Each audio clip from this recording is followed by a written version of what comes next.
Hello everyone, આજે બનાવવાના છીએ સેવ ટામેટાનું તીખું અને ટમટમતું સ્વાદિષ્ટ શાક. તો એના માટે મેં અહીંયા લઈ લીધું છે બારીક સમારેલા ટામેટાં, સેવ અને અહીંયા લઈ લીધી છે આદુ મરચાં અને લસણની પેસ્ટ.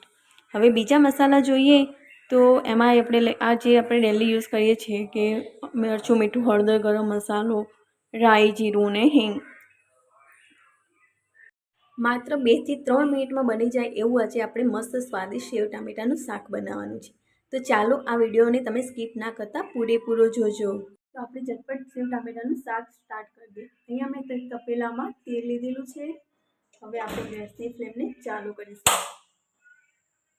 તેલ ગરમ થઈ જાય એટલે આપણે અંદર મસાલા એડ કરીશું. હવે આપણું તેલ થઈ જવા આવ્યું છે તો એમાં ફર્સ્ટ હું રાઈ નાખીશ. રાઈ ફૂટી જાય એટલે હું એમાં જીરું નાખીશ, થોડી હિંગ નાખીશ. હવે એમાં નાખીશ આ આદુ મરચાં લસણની પેસ્ટ. પછી ગેસને હું ધીમો કરી દઈશ. હવે એને થોડું આપણે મિક્સ કરીશું. હવે એમાં આપણે ટામેટાં સમારેલા નાખી દેવાના.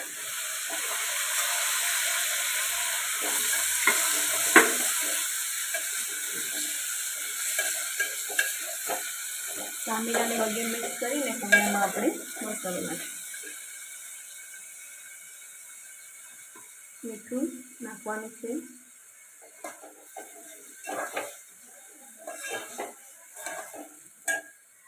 થોડી હળદર નાખીશું.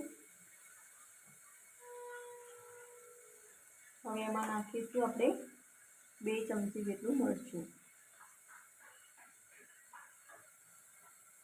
તમે જો વધારે તીખું ખાતા હોય તો તમે એક્સ્ટ્રા એડ કરી શકો છો. હવે આપણે એને મિક્સ કરી દઈશું.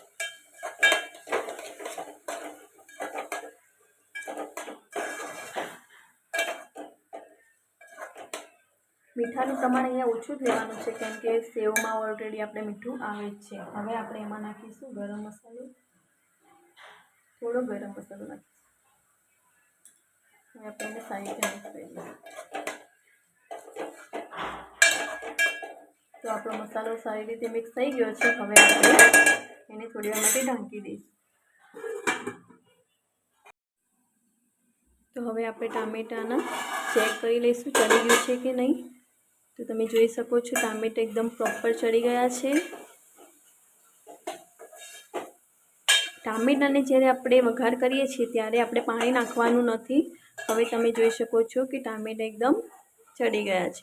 તો હવે તમારે લાસ્ટમાં એમાં થોડું પાણી નાખવાનું છે.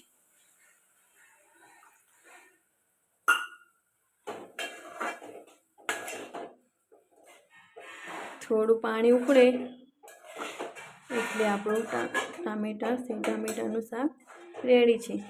સેવને પણ આપણે લાસ્ટમાં નાખવાની છે.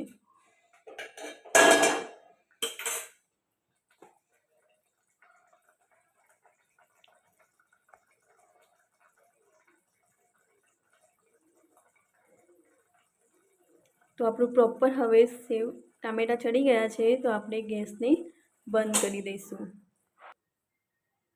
તો એટલું મીડિયમ રસો રાખવાનો છે આપણે ટામેટામાં. હવે આપણે એમાં સેવ એડ કરી દઈશું. ગેસ બંધ કર્યા પછી આપણે સેવને એડ કરી છે. તો આપણું અહીંયા સરસ મજાનું ટેસ્ટી સેવ ટામેટાનું શાક તૈયાર છે. હવે એને આપણે સર્વ કરી લઈશું. તો દોસ્તો રેડી છે આપણું ગરમા ગરમ સેવ ટામેટાનું શાક. તમે આમાં કોથમીર ખાતા હોય તો તમે શાકમાં કોથમીર પણ નાખી શકો છો.